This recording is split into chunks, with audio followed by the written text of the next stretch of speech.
Hello folks, welcome to my channel Math Tuts. This channel helps you to begin with various mathematical concepts and get perfection in them. Our first concept to begin is trigonometry.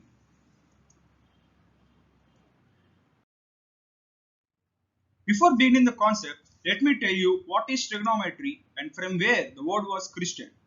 It is a Greek word formed by the union of two Greek words trigonon, which means a triangle, and metron, which means to measure. Thus, evidently, trigonometry deals with the concepts of measuring various properties of a triangle. I guess many of you heard of your seniors chanting some formula of trigonometry and the spell theta holds the major voice. If not all, at least I used to wonder what is this theta. Now it's time for you to know this. Don't worry, theta is nothing but a variable, like x, y, alpha, beta that we use in our daily mathematical sums. This variable is mostly used to denote unknown angles in a triangle or in any object. Now, I am going to ask you a question. What is the function of a rope? Yes, pulling objects, holding things tight, and many such functions. So we can't conclude that rope has a single unique function. In the same way, we can expect our angle theta under many functions, and some of them are referred to as trigonometric functions. And this is the first step in the learning process of the giant trigonometry. Now consider a right angled triangle and Christian one of the acute angles as theta. Needless to say, the largest side of a right angled triangle is referred to as hypotenuse. And also consider the opposite side as well as the adjacent side of the angle theta. Now the first function to begin with is the sine of theta, which is referred as sine theta, and this is defined as the ratio between the opposite side of the angle theta and the hypotenuse of the right angle triangle. The second function is cosine of theta, said as cos theta. This is the ratio of the length of adjacent side of the angle theta and the hypotenuse of the right angle triangle. The third function is tangent of theta or tan theta.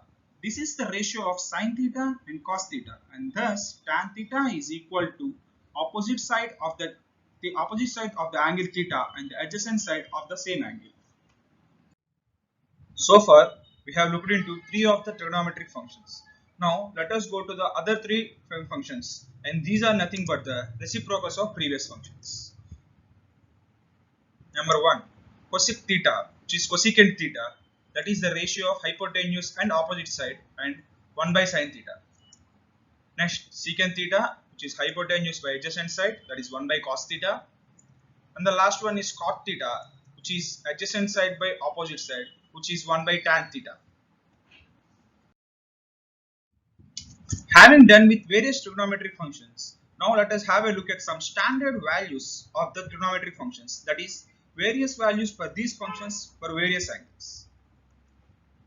These are some of important angles that we should have under our belt. Getting stored them in mind is quite appreciable, but in case you don't remember all of these, just try to remember sine 0, which is 0, sine 30 degrees, which is 1 by 2, and sine 45 degrees, which is 1 by root 2. These three can lead you to the total table. How can these lead you to the total table? Well, to know this, we must be ready with two other important topics. Learning these two and obtaining the total table with them concludes our today's session. The very first one is trigonometric identities. These refer to some formulae applied on trigonometric functions and can be accessed for any theta identically, and that's why they are called as identities. Number 1 in the list, sine square theta plus cos square theta equal to 1. Here, sine square theta is represented in this way, and it is nothing but sine theta into sine theta, that is sine theta whole square. Number 2 in the list is secant square theta minus tan square theta equal to 1, and the last one is cosecant square theta minus cot square theta equal to 1. And these are very important.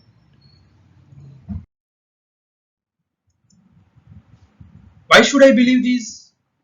Don't worry, I can explain you the proof. Before that, just pause for a while and try out proving these with your current knowledge. Your hint is this uses Pythagorean theorem.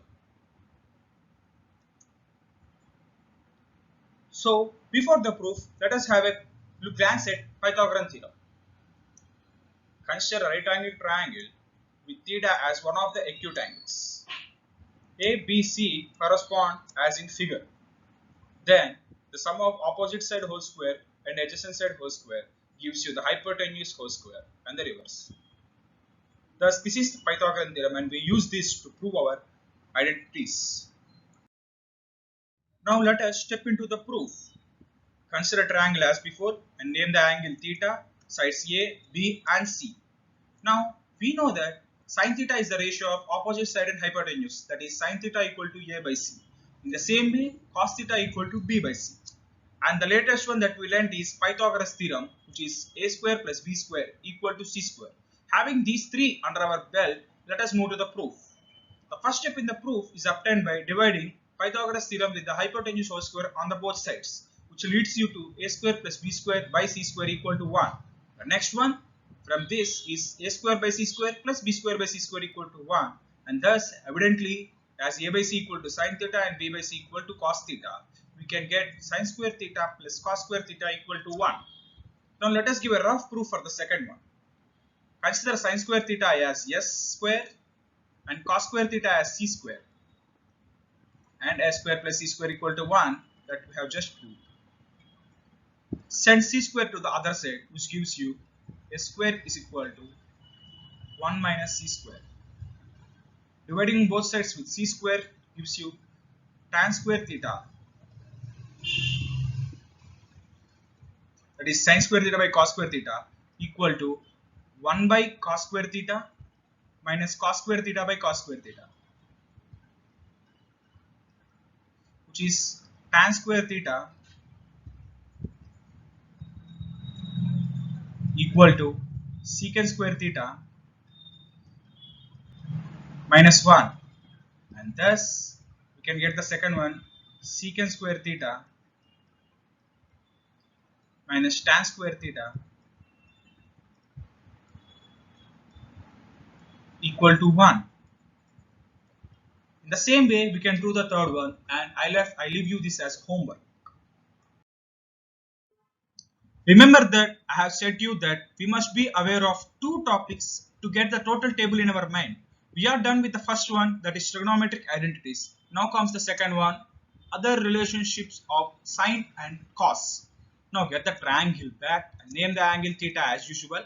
And the angle at right vertex is 90 degrees, which we know. So the other acute angle will be 90 degrees minus theta and name the sides as usual.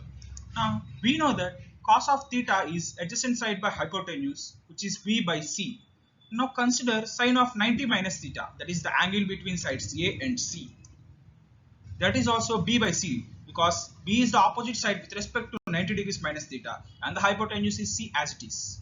Now from these two equations we can get the conclusion that sine of 90 degrees minus theta equal to cos theta. In the same way, cos of 90 degrees minus theta is equal to sin theta. Now with this knowledge, let us get our table back. And we are known with these three formulas. With this, as I promised, we can get the total table by remembering the first three. Don't forget them. That is sin 0 degrees equal to 0, sin 30 degrees equal to 1 by 2, and sin 45 degrees equal to 1 by 2. Now, let us look into the cos table. First one, cos 0 degrees can be found from the identity, that is sin square theta plus cos square theta equal to 1.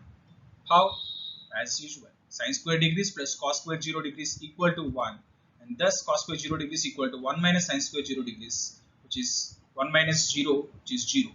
So cos 0 is 1. In the same way, cos 30 degrees is root 3 by 2, cos 45 degrees is 1 by root 2.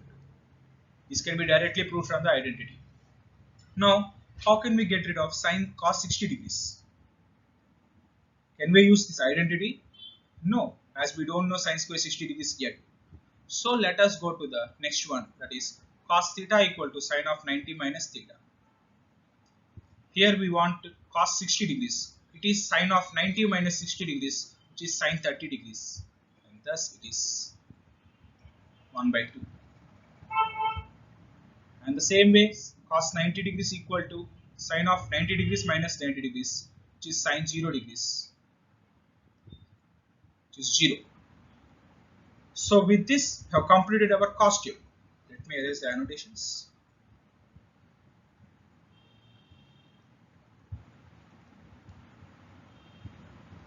Now let us go to the sine table. We have remembered sine 0, sine 30 and sine 45 degrees. Now it's time to go to sine 60 degrees. How can we find sine 60 degrees? Well, from the third formula, that is sine theta equal to cos of 90 minus theta. Since we are aware of the total cos table, we can get sine 60 degrees very easily by cos of 90 minus 60 degrees, which is cos 30 degrees. In the same way, cos 90 degrees, sorry, sine 90 degrees, which is cos of 90 minus 90, that is cos 0 degrees, which is 1. So we are completely done with the sine and cos. We are completely know how to find sine and cos with the three values known. These three are very important to get the total table. Now with this, let us look into tan. Do we need any special identity for tan? No, because tan theta is sine by cos. So tan 0 degrees is 0 by 1. Tan 30 degrees is 1 by root 2 by root 3 by 2. Sine 45 by cos 45 gives you tan 45. In the same way, we can get the total tan. And remember, tan 90 degrees is not defined, as sine 90 degrees by cos 90 degrees gives you 1 by 0, which is not defined. And now, how can we get cosecant, secant and cot? Well, that is very easy, as each of them are reciprocals of the above three. That is, cosecant theta equal to 1 by sine theta, secant theta equal to 1 by cos theta, and cot theta equal to 1 by tan theta. So with this, you are aware of the total table. If you have any confusion, just go 2 minutes back and revisit the same table slide and get confirmed with them.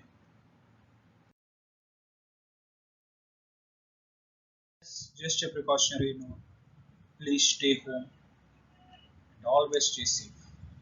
With this, we have completed our today's session.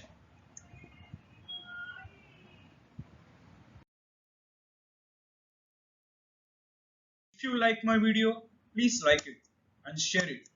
And please don't forget to subscribe my Math Truths channel.